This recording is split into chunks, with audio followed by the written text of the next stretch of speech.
falar sobre a sua formação. Boa noite a todos. Eu sou o Raimundo Nonato. Hoje nós vamos fazer um bate-papo sobre o transtorno da bipolaridade e o síndrome de pânico conforme a visão espírita. Então espero que todos vocês gostem da nossa pequena contribuição em relação a esses assuntos. Responderemos algumas perguntas formuladas pelas pessoas e no decorrer do tempo nós vamos respondê-las. Bom, Raimundo, nós temos aqui algumas perguntas e sobre o assunto abordado. Nós vamos tentar aqui, porque são muitas perguntas que foram solicitadas, mas a gente conseguiu fazer aqui um resumo. No transtorno da bipolaridade e na síndrome do pânico, sempre existe uma interferência espiritual ou nem sempre existe uma interferência espiritual? Pela classificação da medicina, primeiro vamos falar sempre na questão da medicina, é necessário que todas as pessoas que se sintam com transtorno de bipolaridade, é necessário fazer uma consulta a um profissional. Esse profissional, de preferência, é um psiquiatra. Pode ser também acompanhada por um psicólogo. Então, no decorrer do tempo, essa pessoa ela vai submeter-se a esse tratamento desses profissionais e aí ela vai ver um resultado no decorrer do tempo. Caso haja uma orientação da parte da família em buscar também uma ajuda na doutrina espírita, então essa pessoa, subsequente com o tratamento da medicina, na doutrina espírita, ela também vai receber um tratamento adequado. Inicialmente, ela pode ser orientada pelo atendimento fraterno, onde os profissionais da área do centro espírita vai fazer as orientações necessárias para que aquela pessoa venha obter também, juntamente com o tratamento que ela está fazendo com o profissional médico, o resultado necessário. É muito subjetivo essa pergunta, porque pode ser também que dentro do estado de bipolaridade, dentro que a doutrina espírita conhece, ela traz resquícios de outras existências. Então é uma lacuna que está na sua existência atual, que ela deverá resolvê-la, deverá preenchê-la, como se diz. E dentro do tratamento que ela vai sofrer na casa espírita, através do conhecimento, da leitura, através das orientações necessárias que ela irá receber, essa pessoa obterá os resultados positivos necessários para a sua melhora. Tudo vai depender dela. Tudo, não só do tratamento médico-terápico, como também do tratamento que ela vai receber dentro do centro espírita, da casa espírita, através do passe, através das meditações, através das orientações que ela irá receber no decorrer do seu tratamento. Nós temos aqui a segunda pergunta.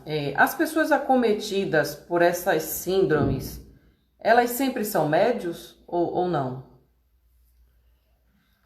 Todos nós o somos médios, conforme Allan Kardec declara no Livro dos Médiuns, no capítulo 14. Toda aquela pessoa que sente um determinado grau, a sensibilidade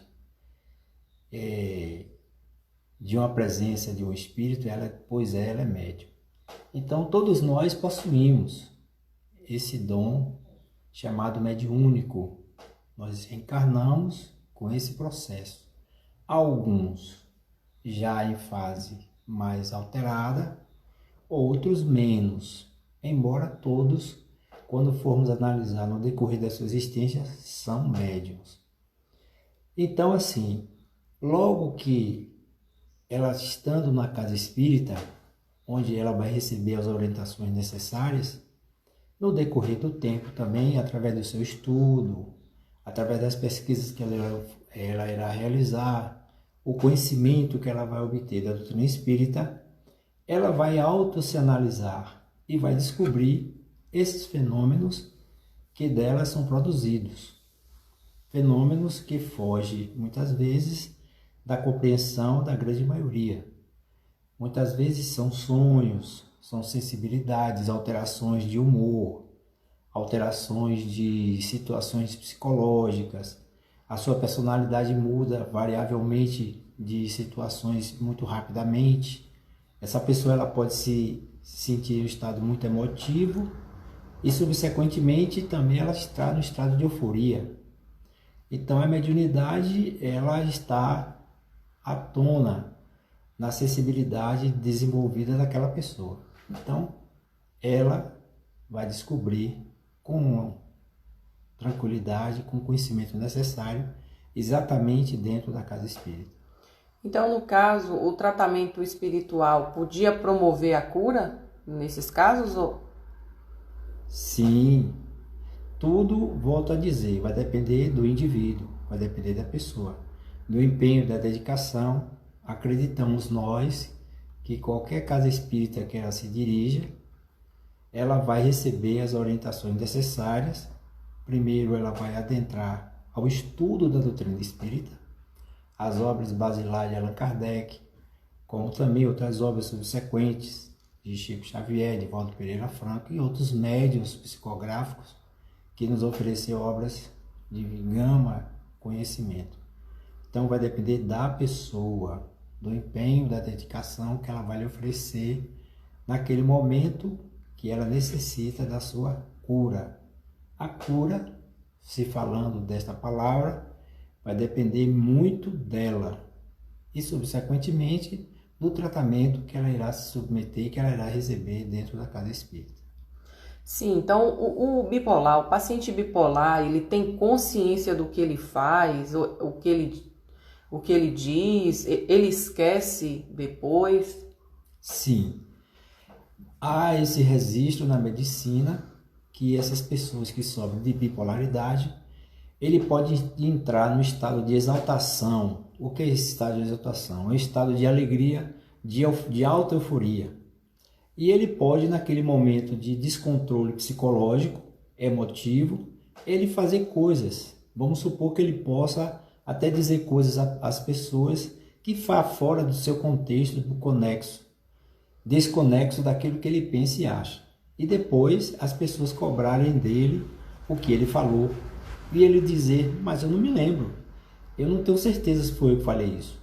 Como também no seu estado introspectivo, ele pode entrar no estado de tristeza profunda, ele se recolhe e nesse momento ele pode exatamente esquecer daquilo que ele está passando no momento. Então o esquecimento muitas vezes dessas pessoas que falam e que fazem, ou às vezes eles têm casos registrados que a pessoa vai para a rua e chega em uma loja, de repente compra produtos que de uma certa maneira ele não necessita.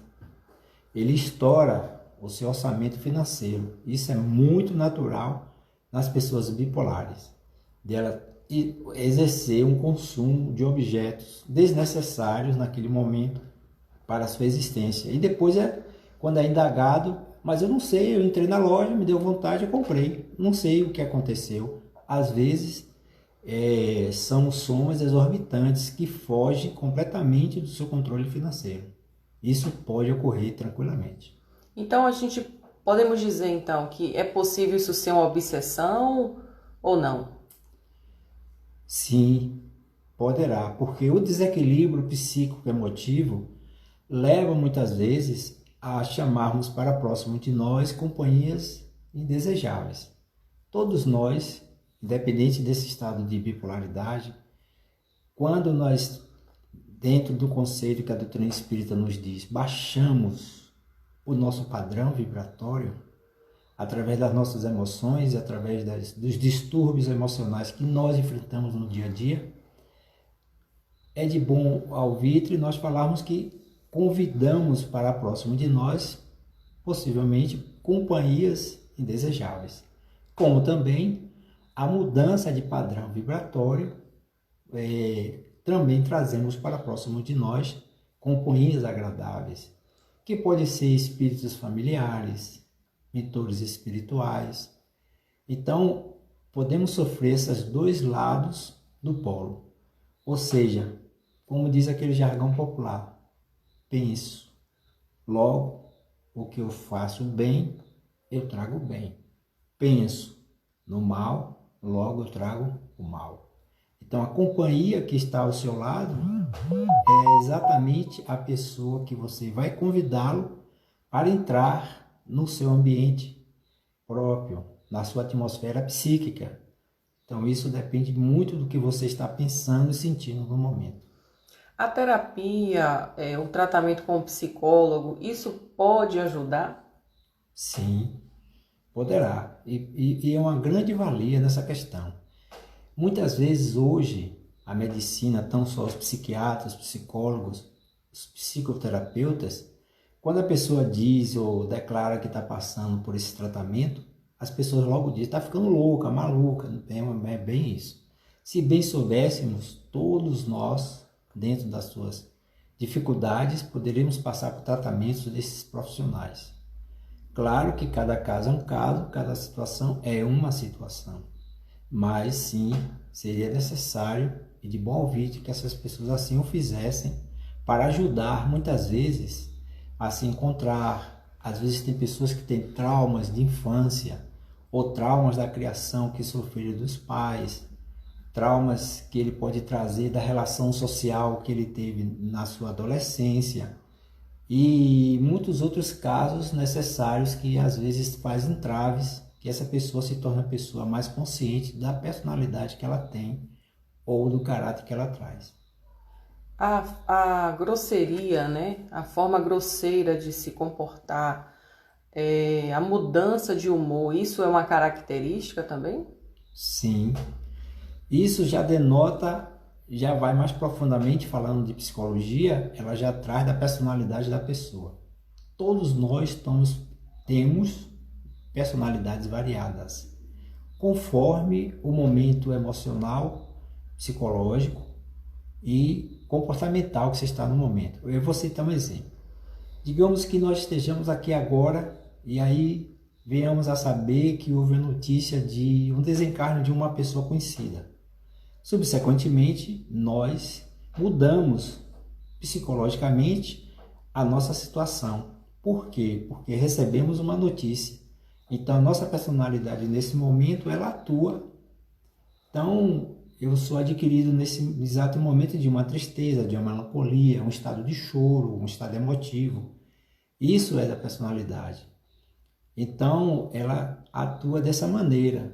Então, devemos ter muito cuidado nessas questões. Às vezes, também é dito as pessoas que têm personalidades fortes.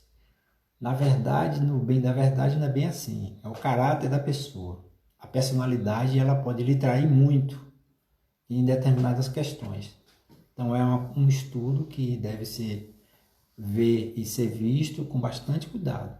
Os profissionais da área poderão lhe dar uma orientação bem melhor nessa questão.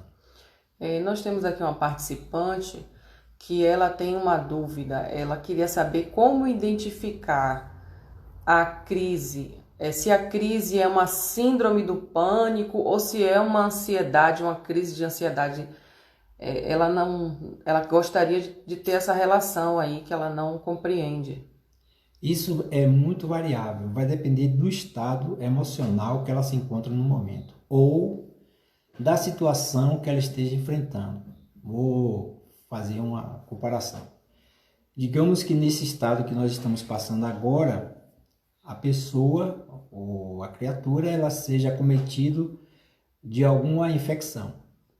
Subsequentemente, no seu estado psíquico, ela vai remeter as notícias e a situação que está se passando agora. Aí vem o pânico. O pânico ele traz com ele um medo, ele traz ansiedade em alto grau. A pessoa fica ansiosa pelaquela medicação que ela pode estar tomando, ingerindo. Ela acha que no outro dia ela tem que estar boa. Aí a ansiedade. A ansiedade, ela vai lhe trazer, como não pode controlar isso, ela lhe traz um estado de tristeza, que pode levar à melancolia, pode lhe levar a várias situações no momento. Aí o que acontece?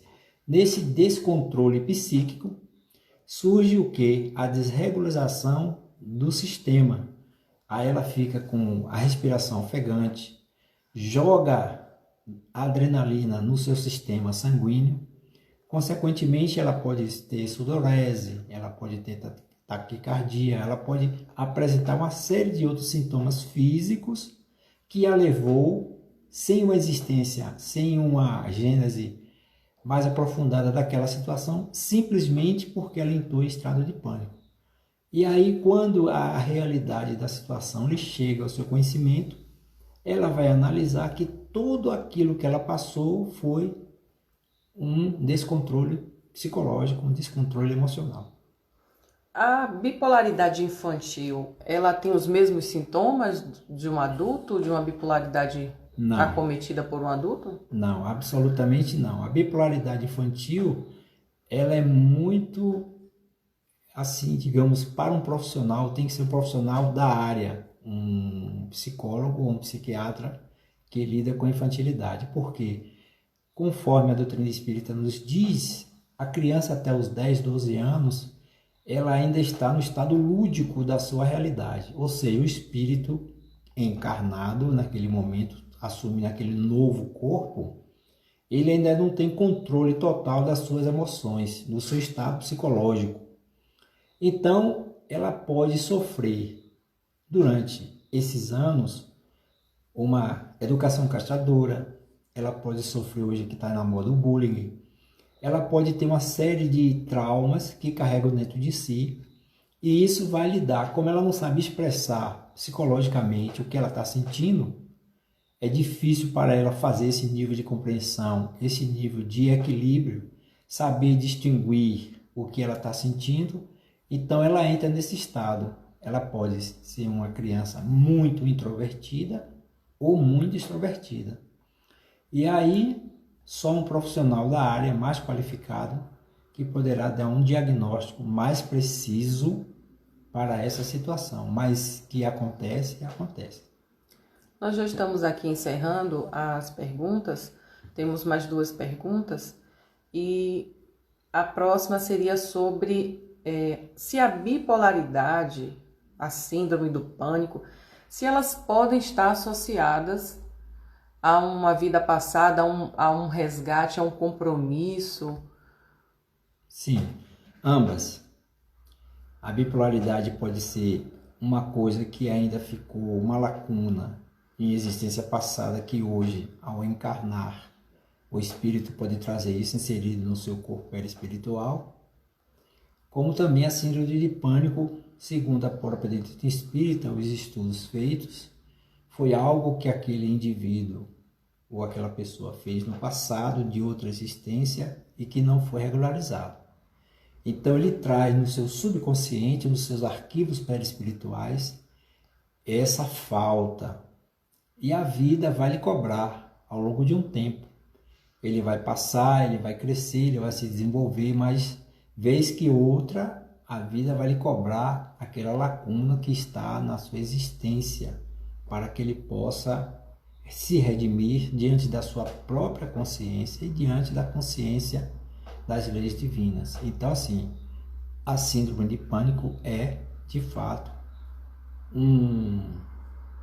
uma falta que ele cometeu a si mesmo, em primeiro lugar, de uma existência passada, e que hoje ele tem a necessidade de se redimir perante a si mesmo. Nós agradecemos, Raimundo Nonato, pela sua disponibilidade de estar aqui hoje respondendo essas perguntas, né, dos participantes frequentadores do grupo espírita Semente de Amor, o GESA. E vamos encerrar fazendo aqui a última pergunta sobre o tema, né? O medo e a solidão influenciam no processo, na síndrome do pânico? Sim, com certeza que ele influencia. É exatamente o que leva a isso. Vamos supor que uma pessoa se isole socialmente por várias questões. Então, a solidão, ele vai levar muito à reflexão. Convenhamos que hoje, no momento que estamos passando, estamos percebendo exatamente isso. Toda a dificuldade que as pessoas estão sendo acometidas de estar consigo mesmo. Eu sei que morar neste corpo, como eu canso às vezes de falar, de você coabitar com você mesmo, se torna uma dificuldade. Porque o ser humano, a criatura, ele está acostumado aos seus labores do dia a dia, de sair, fazer as suas atividades laborais, desenvolver as suas atividades normais. E geralmente ele é muito o quê? Ele é muito fora, é muito rua, no bom sentido da palavra. Então, ao retornar para a sua residência, geralmente ele retorna ao cair da noite, se envolverá em outras atividades e assim sucessivamente. Mas, nesse período agora atual, se torna completamente diferente. Ele está distante das suas atividades de trabalho, embora alguns façam um home office em casa, mas mesmo assim ele sente falta do contato social, das pessoas, do ambiente que ele criou. E isso lhe traz uma dificuldade muito grande dele se ver consigo mesmo. Consequentemente, ele também está vivendo no seu ambiente do lar, uma coisa que ele não está acostumado a viver, digamos, 24 horas dentro da sua casa, com seus familiares, com sua esposa, com seus companheiros, companheiras, seus filhos, e um ambiente muito restrito. Com isso, ele sente solidão. E isso o incomoda muito, porque quando o indivíduo ele está acostumado a ter uma atividade, isso diga de passagem, uma atividade religiosa, que ele está acostumado principalmente a meditar, fazer meditações, essa solidão ele consegue vencer com muita tranquilidade. É um antídoto maravilhoso. Uma boa leitura, assistir um bom filme. Então, vamos supor, o indivíduo ele não está acostumado àquilo ali, mas ele assiste um bom filme. Ele aí chama os seus familiares para assistir aquele filme e começa a conversar com seus familiares sobre aquele filme. O que é que o filme trouxe de moral, de ensinamento para a família? Ou então ele fazer uma boa leitura, ou ele fazer as meditações necessárias que ele já está habituado a fazer. Isso ajuda bastante. Agora, é muito complicado e difícil para as pessoas que não estão acostumadas a ficar sós, enfrentar essa solidão. E nós encerramos por aqui, agradecemos pela oportunidade e também por você ceder o seu tempo para responder aqui as perguntas dos participantes aqui do GESA, o Grupo Sementes, né? E Grupo Espírita Sementes de Amor. E agradecemos essa oportunidade por nos ajudar com essas palavras aí, com esse entendimento, para que a gente possa, hoje, mais para frente aí, a gente ter um entendimento melhor sobre a síndrome do pânico e os transtornos da bipolaridade.